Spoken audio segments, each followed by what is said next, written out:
Our first presenter for Talk 20 as we return, Ethan Kaplan, who will share his journey in becoming Superman for Hutchinson, aka Smallville.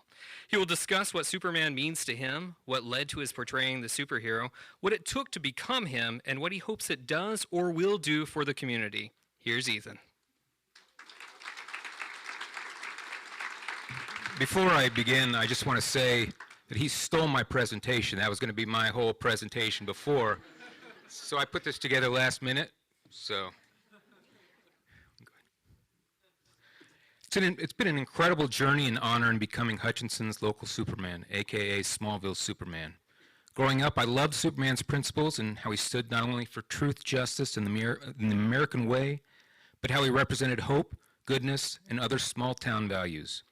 My journey really shows how funny life can be. My journey with Superman began as a young boy in Iowa.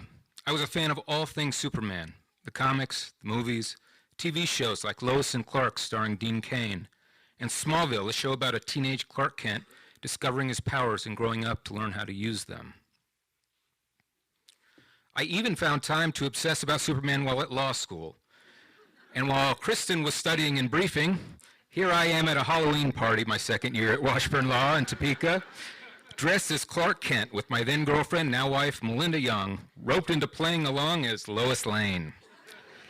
It was around that time that the new Superman movie was announced. In 2005, Brandon Routh, an actor who grew up about 10 minutes from where I did, was cast in Superman Returns. It was crazy. I just could not believe the odds. I clearly remember seeing the movie and thinking he did an amazing job. In 2009, we moved to Hutchinson, where Melinda was born and raised.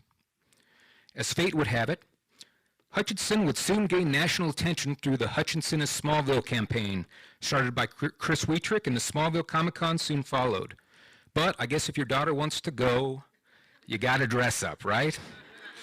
It wasn't until November 2017 that my journey into becoming Smallville Superman really got a shove. I was told by a friend they were looking for a Superman to visit a young boy with a terminal illness. Visiting with Gabe Super G Marshall on that day was one of the most rewarding days of my life.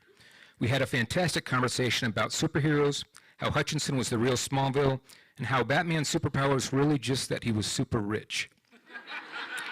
Unfortunately, Gabe passed away in early 2018, which was heartbreaking. Seeing what joy we had brought to Gabe, I decided to step up my game a bit and help with the 2018 Smallville festivities. In order to do that, I had to ditch the $5 costume, get in shape, and upgrade my look. This is the $5, there we go. My Smallville Superman debut happened in June of that year, where we appeared at the City Council for the Smallville Proclamation. I was amazed seeing all the local businesses, the Hutch News, and the communities so involved in the Smallville events. I was excited about all the opportunities that it could bring to the community.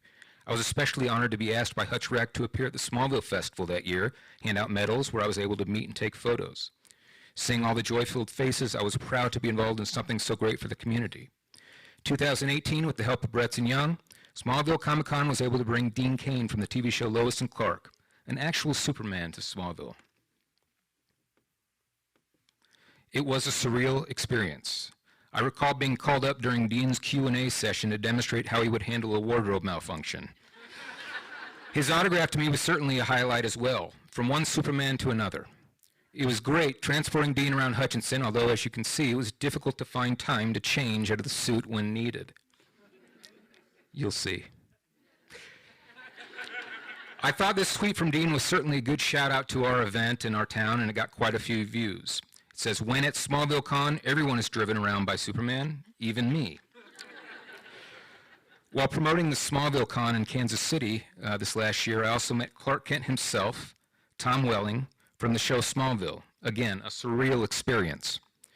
It was there that I was able to check off something I'm sure that's on everyone's bucket list. So ladies and gentlemen, I give you Smallville Superman. It's coming. Smallville Superman, the action figure. Yeah, trust me, it's incredibly creepy opening a package and seeing a miniature version of yourself, especially in spandex and a cape. Another project I was honored to be involved in was from the talented photographer Dave McCain, who put together a photo shoot in front of the historic Fox Theater. Here are some behind-the-scenes shots, as well as a good showing of just one of the reasons Superman needs a Lois Lane in his life. See Melinda adjusting my cape down there. It was fun to be a part of the shoot, and I think the photo turned out perfect. What followed, and you'll see that in a second. I'm talking very fast. I apologize.